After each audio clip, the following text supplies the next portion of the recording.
Okay, so we'll continue learning the Gemara. We were just working our way through the sugya. I think we were up to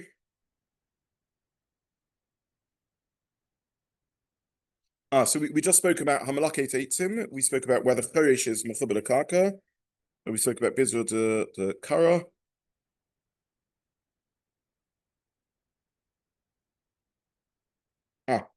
Okay. So Tana Rabbanon, we're at the second at the two dots in the middle of, well, a little bit of two lines into the Gemara and Kuf Gimel Amud Aleph. Tana Rabbanon, which is going to be the brisa. So this is a brisa that says something somewhat analogous to the Mishnah, and that's why the Gemara brings the brisa here. So it brings a parallel source in the Tanoim, and then it's going to analyze the brisa, and through that get to the issue of perhaps melacha shein tzrich leguf and so on. Tana Rabbanon, HaChoresh ulshin, someone who plucks. I don't know what ulshin or endives it's translated as. I don't know what endives are. V'amazari zerodim, and someone who plucks reeds.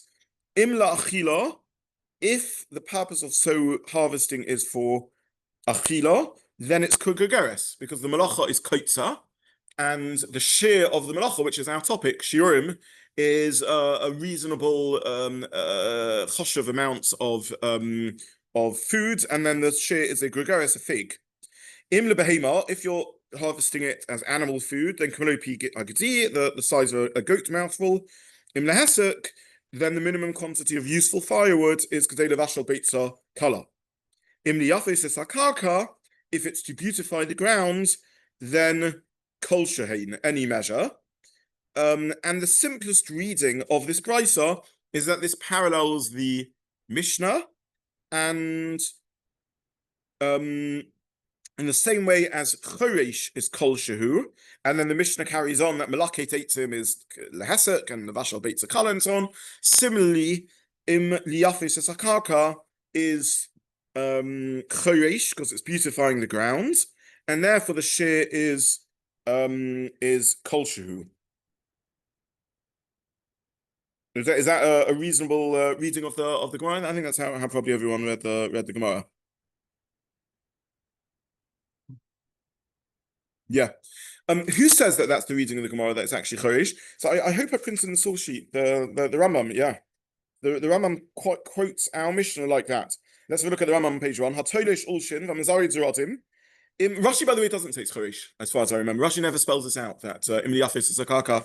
Does he say here that it means im liyafes esakaka? It doesn't actually spell it out that it's HaChoresh. Okay, the Rambam spells it out. The Rambam in Halacha Hey, Perek Aleph Halacha Hey, HaChoresh ulshin v'mazari zerodim, im lachila shiur kegeres, im lebehema shiur kem lo pigdiv, im lasaka shiur kedei levashal beitza, etc. 1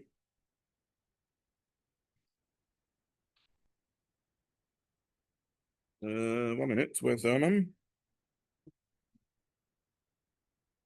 Yeah, sorry, Halacha Aleph, my mistake. Sorry, apologies. Yeah, thank you. HaChoresh kol shehu chayev. Hamenachish be'krei olonis v'mekasim asofim v'mezari tasasrikim k'zei liyafes esakaka they told us HaChoresh. So the Rambam says that removing weeds that you don't want or plants that you don't want is a tolda of HaChoresh. Now, in the last year, we saw that we need to think a little bit more carefully about what the melachot of HaChoresh is. So in the last year, we saw a machlokus between Rashi and the Rambam in Perish Mishnayos, where the Rambam in Perish Mishnayos, let me just get this right, the Rambam in Perish Mishnayos said that if you melachot eitzim,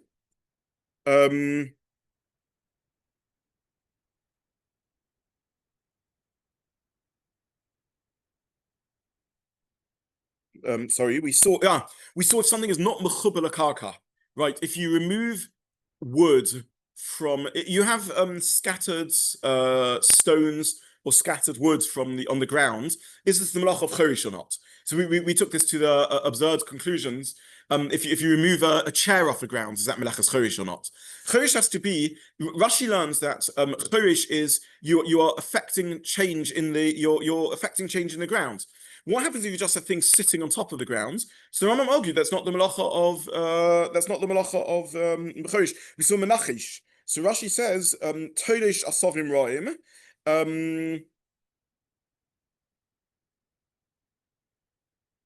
Rashi learns that this is weeding in order to encourage growth. The Rambam says this is choresh, removing things which are that are growing in the ground, removing. I'm sorry, I'm getting myself confused. Is anyone able to help me what we said last time in the Rambam and Rashi?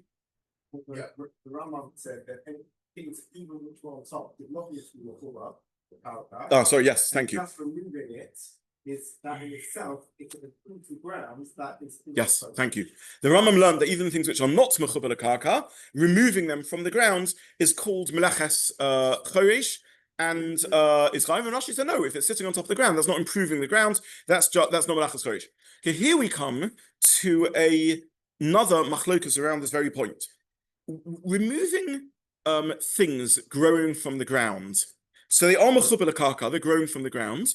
Removing them in order to clear the ground so that you can plant other things, is that choresh or not? So we fall into the chiddush of the Rambam, who says this is a tolda of choresh, without noticing that this is a very big chiddush. Plowing is preparing the soil for growth. Is removing a previous crop that you don't want melachas choresh? Is that improving the ground? Or no, things grow from ground. I may have a purpose to remove the things growing from the ground.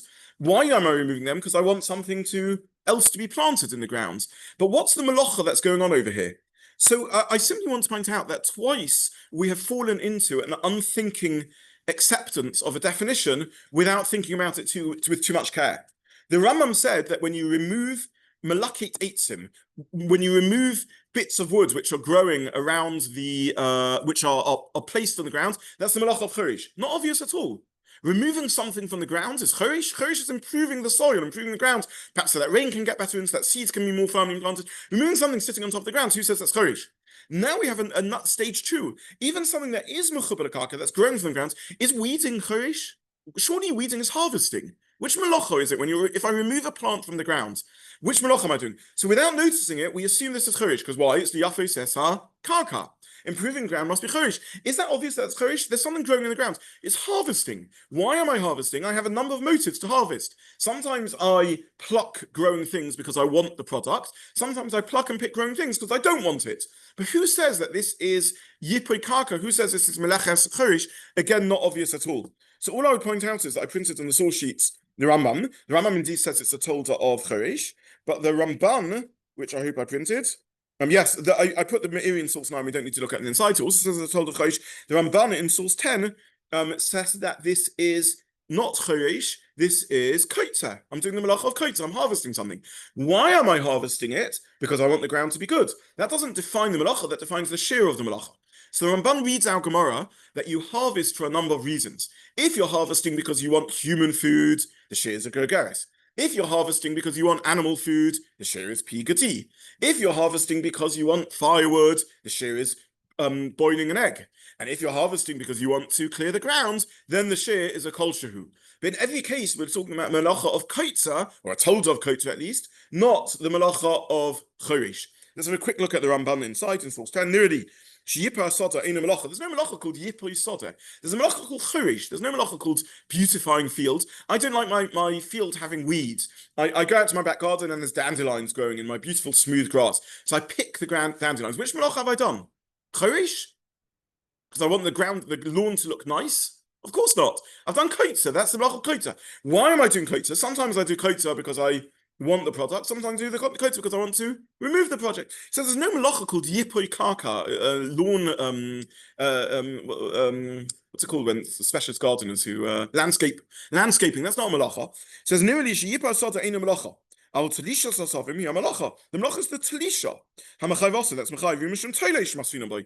Which Hasra do you give if you see someone picking dandelions? You don't say to him, oh, you're doing the Malacha of Choresh. You say to him, oh, you're doing the Malacha of Tolesh, which is a Malacha, a sub Malacha of Kotza, cutting a growing thing from its life source. All our Gemara is saying is that the shear, the measure of Meleches Kotzel Talisha depends on your purpose. If your purpose is because you want food, then it's a fig. If your purpose is because you want firewood, then it's enough firewood. And if the purpose is because you want to improve the grounds, then the shear is a kol shu. Thus says the Rambam. At the end of his words, he concedes Ella However,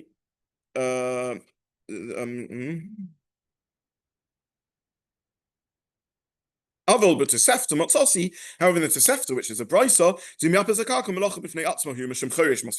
it's its own shem melacha, and it's a tolda of choresh. Okay, so just to summarize what we've said, the Ramban argues that the yipoi sodeh is a tolda, or perhaps just another example of tolesh. Maybe it's not even a tolda, maybe it's just classic tolesh. And the other Rishonim, the Rambam at least, says that it is a tolda of choresh, and the Ramban says, I don't understand that it's a tolda of choresh, but I have to concede that the Tosefta says that it is a tolda of that is it's mishum choresh. He seems to say it's its own shema melacha. You can't call it choresh. Again, I remind you when we learned the melachas that the concept of a tolda or ko-melacha doesn't mean that it's just a subcategory of it. It can be its own shema melacha. When you prune, you're doing a very different activity to sowing a seed. You're engendering growth. And therefore it's its own shema melacha called zomer, albeit within the broad family of zoreah.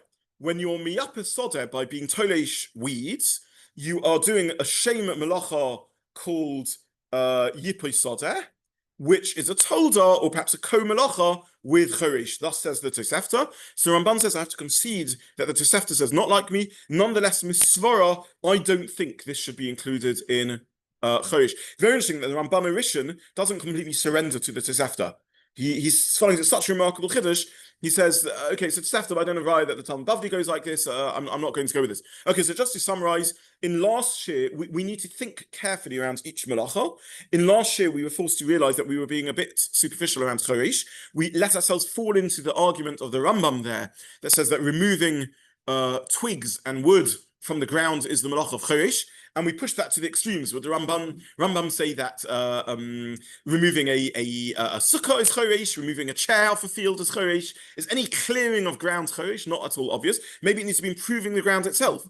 Here we're taking the machlokas even further. It's a case where you've got something that is attached to the ground. So it is attached to the ground. It's growing from the ground. And again, the Rambam calls this choresh. And on that, again, the Rambam picks an argument and says, no, I don't think removing things from the ground is choresh. Choresh is when you're directly working in the soil, removing the soil. If you're removing something growing from the ground, that's kotza. It's from the family of melachos of tolesh or kotza. The shear, all the Gemara is saying that the measure of the melacha is a kol shehu, but it's not saying that that's the definition of the melacha. Apologies, I got myself a bit confused at the beginning of that, but I hope that's reason. Is that reasonably clear? Sorry, Martin. Yeah. So how would deal with the Moed Katan about weeding, where at least there we've got Rabbi who says that is mission for it. Is that not exactly the same thing? You're removing a plant from the ground, improving the I don't know. of the ground. I'm not sure. I don't know. Yeah. Okay, so this is. Sorry, can I just say, intuitively, I don't know what all the other Rishonim say, but surely kotzer, like I say, intuitively is when you actually do want it for something or other. You don't want the weeds at all for anything. You're gathering or you're cutting off something. Surely it makes sense to say it's only Okay, so Max is asking for those who are live that, okay, the definition of what I'm doing when I'm weeding is tolesh. I'm removing something from its living source. However, my purpose surely is a negative purpose, a removal of a problem purpose, rather than a purposeful purpose, a positive purpose. And that may be true. And therefore, you may get into the issue of melachot shein tzrich legufa and what the purpose of melachos are. And the Ramban does touch upon that in the continuation of the Ramban, whether there'd be an issue here of melachot shein tzrich legufa or not. We're not going to go into that for now. But it's an excellent point, Max. It's a beyond a fair point. Nonetheless, the Ramban says, "What malacha am I doing? Removing something from its growth source. Therefore, the malacha is koitza." And other Rishonim say that the malacha is choresh because I'm improving the soil. In our Gemara, it says imla achila, or Yes. that's giving us the purpose. No, the Gemara doesn't say that this is the only legitimate purpose of the malacha of koitza. Koitza can have multiple purposes. Koitza can be. When it says imla achila, so it's looking at a situation where No, the Tosefta says there's a number of motives you have. If your motive in plucking this thing is the achila, the shear would be a fig. Yeah. If your motive is feeding animals, the shear would be a thing. If your motive is firewood, that. And if your motive is improving the field, then the shear would be that. The question is, when it says if your motive is that, I hear in sort of smooth reading of the Gemara, the Ramban has a bit of an advantage. Because the Tosefta says 4 motives. 3 of the motives are melachas koitza, and one of the motives switches to melachas choresh. So without us noticing, it's not just switching motive, but also switching name of malacha. The Tosefta says if your motive is firewood, if your motive is animal feed, if your motive is human feed, that's all koitza, and the shear is ABC. And if your motive is to improve the field, it suddenly becomes a different malacha of choresh, and the shear is kolshu. The Ramban is a much smoother reading of the Gemara.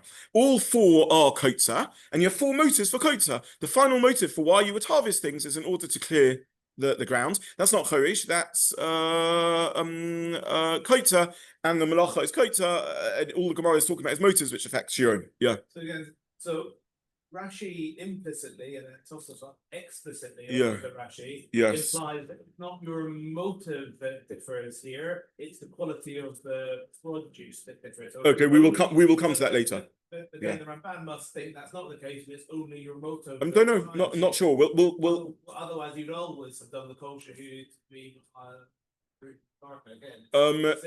no. I'm not going into particular ratio yet. That's why I'm pushing off your point. But yeah, the next Gemara is going to discuss. Does it depend on what you're actually doing or what your motive is? But I don't think this necessarily has to connect. No, I don't think the two have to connect necessarily. We'll come to it. We'll come to the point. But for now, I'm evading this. I'm simply saying, what are you doing? Yeah. Sorry, Adam.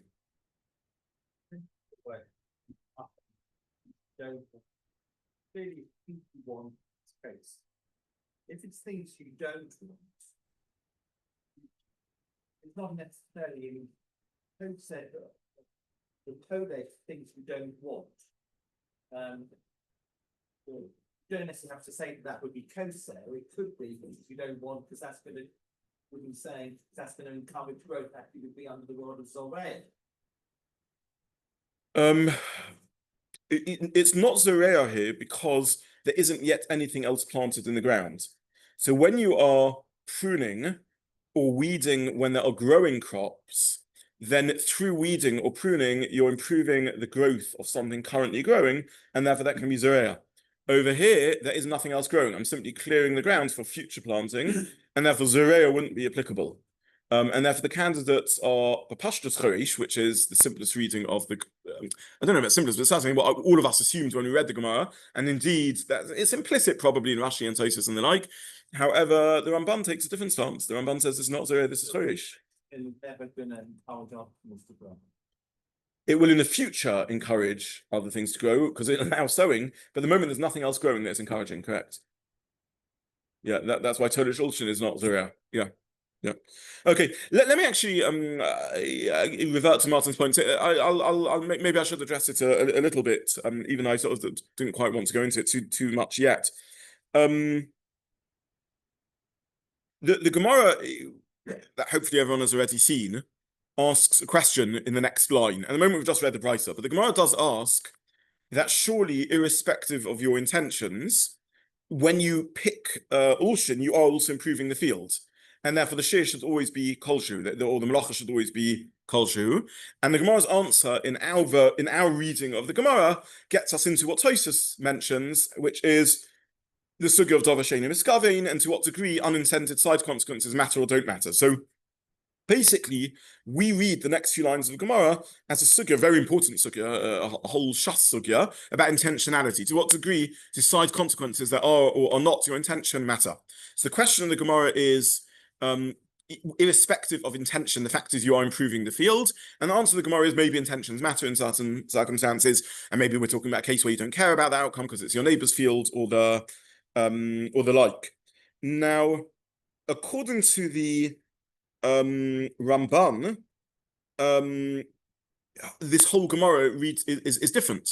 According to, and the Ramban spells this out. So I maybe I should have just addressed your point for the sake of simplicity.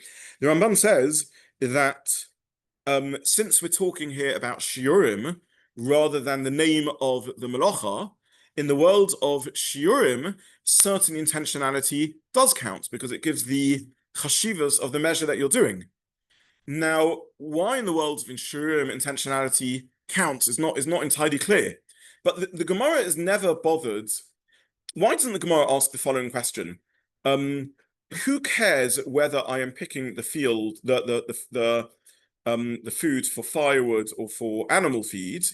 The fact is, I have produced human food, and the human food is the size already a size of a fig, yochayv. And the answer is that the chashivas of a melacha can be determined by intentionality. The share of the melacha, the name of the melacha isn't determined by intentionality, but the chashivas of the melacha is determined by intentionality. So the Ramban, who learns that we're talking about one melacha, has a very simple, different reading in the Gemara. And the answer of the Ramban in the Gemara would simply be that when I am let's say working in my neighbor's field where I have no interest in improving his field, therefore all the Gemara is saying is my intentionality wouldn't be for Yipoy Sadeh, and therefore the share shouldn't be determined by that.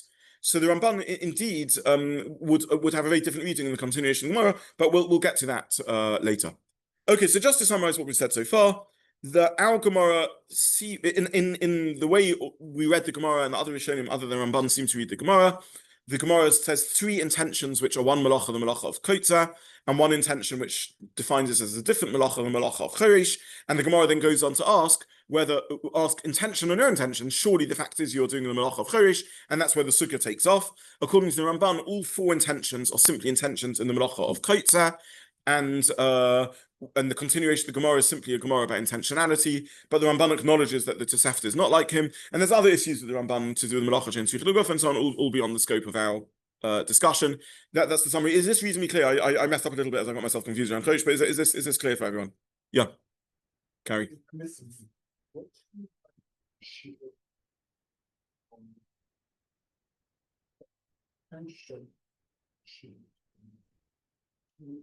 Yes, the concept of a share is at least in this case how significant an outcome you need, which I'm calling chashivot.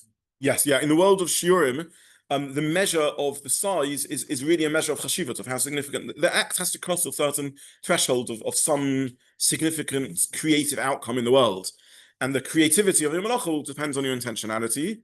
And the Gemara is saying there are three intentions which determine three chashivas, and therefore, as an outcome, three shiurim. Yeah. I'm going to Rabban, going to the other first. So, what's the question of the Gemara? You essentially lifestyle. Surely, you define one melacha on each. Super. Okay. Excellent. So. I'm going to exactly launch from your point now, but I'm just going to start off with a question. I have to confess I completely missed this point, and I only realized this when I sort of began perusing the Achronim, but you're entirely right. I will explain to everyone Karen's question in a few minutes, but I just want to go in order just to get things here. There is a famous question on the Rambam. The Rambam in Perik Ches Halacha Hey, which I printed in the source, quotes our Gemara of HaTolesh Ulshin V'Mazarid Zarodim in Achidel Shiur K'Gergeres, etc. And he gives the shiurim, and he doesn't mention that all these shiurim are only when you're in an agam, a meadow, or in the field of your neighbor. Why not? Why doesn't he mention this condition?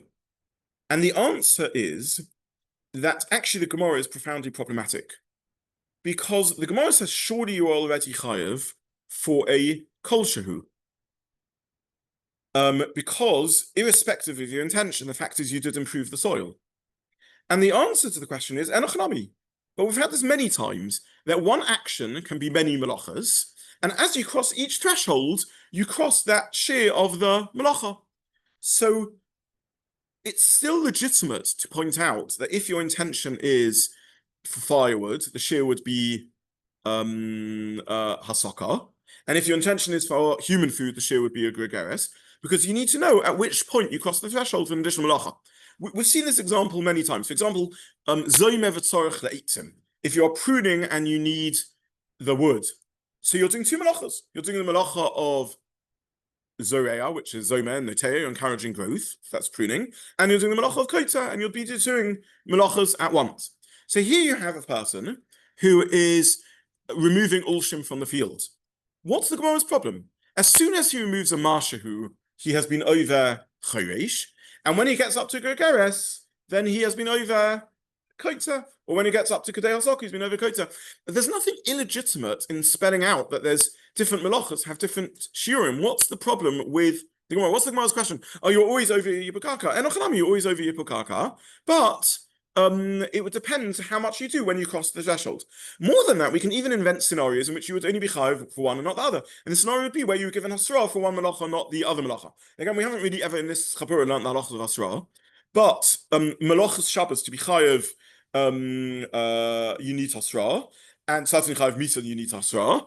And if you give hasra for the wrong melacha, you wouldn't be chayiv misa. So again, that would affect the shiurim when you're chayiv misa. But in shoygeg, in the realm of shoygeg, the nafkamin would be how many chatzos are you chayiv? If you did two melachas, you chayiv two chatos, and if you did carbon chatos, and if you did one melacha, you chayiv one carbon chatos. What on earth is the question of the Gemara? So there is a beautiful Tosfos Rid who says that the question of the Gemara is a question on language. It was never a conceptual question. And it's simply on the order of the brisa. Because if we're going with this idea, then surely the first melacha to be listed is that already with a kol shehu yochayev immediately, and then you work your way through up ever bigger shiurim. Since the order of the brisa, this is the Tosfos Rid which I printed in the source sheet, this is what the Tosfos Rid says. The order of the brisa is what's confusing over here. Because if every case you're automatically chayiv chatos for choresh, because you're always doing yipakaka, because even unintended side consequences are enough to make you chayiv, then it should have given an order. As soon as you do a kol shehu, you're chayiv for choresh, and then when you get bigger, now you're chayiv for hasaka, and then you're chayiv for agregas, and so on, and then you're chayiv for the other things. So the order of the brisa of the Gemara, the order of the brisa implies that you are only chayiv, that you are not always chayiv for choresh. You're not always chayiv for a kol shehu. That is the question of Gemara. Surely you are always chayiv for kol shehu, and therefore that's the order it should have started. Does this make sense? Now, based on that, we have a very good answer to the Rambam. The Rambam goes in the reverse order. The Rambam is systematic. He doesn't structure his halachas like Bryces. Bryces mix many, get Bryces the case. The Rambam in Perek Ches Halacha Aleph gives the law of choresh. I printed it in the source sheet. Choresh kol shechayev, etc. Finally, we get to halacha hey, HaChoresh ulshin and there, and there he gives the shiurim of gregaris and so on. So the Rambam never bothered needing to spell out of agam and so on, because of course, by the time you get to halacha hey, you've already learned halacha aleph. Halacha aleph tells you that every time you're choresh with all the conditions of choresh, you will chayiv for kol shehu, and halacha hey tells you that if you then get up to the shiur gregaris, you're chayiv for kota. This is the Tosfos Rid's point. Now, all I want to conclude with is, I have a raya that Tosfos doesn't hold to the Tosfos Rid. Because there's a remarkable Tosfos, Divrei Maskil Ba'agam Shonu, who says, why don't we have the same question on the Mishnah? The Mishnah has the same problem, and in the Mishnah you can't say you're talking about Agam, because the Mishnah is talking about Menachish and Mekasim and so on with trees. And Tosfos says, you have to say you're talking about a dry tree where there's no benefit in, you're not matakin anything by breaking a branch of a dry tree, a tree where you don't engender growth and so on by breaking off the branch. And as Tosfos is asking the same question on the Mishnah, that surely on the Mishnah we have the same question, that no matter what my intention is, you're chayiv for breaking off a branch because of pruning. So how can the Mishnah say a shear for pruning? Surely every time you break a branch off the tree, even if your intention is for firewood, you're also doing an act of pruning. Answers Tosfos, we have to say that the Mishnah is talking about a case where the tree is dry. According to Tosfos Rid, we never had a question in the Mishnah. Why does the Gemara ask this question on the Brisa? Why didn't it ask it on the Mishnah already? The answer is because the Mishnah was never problematic, because the order of the Mishnah isn't problematic. The Mishnah is simply saying different cases, and of course, each case would have its own share, and you could be chayiv for multiple melachos. The Mishnah doesn't say that when you break off a branch, you're not chayiv for a lesser share or a different share. All the Mishnah is doing is listing the various ways of understanding the melacha.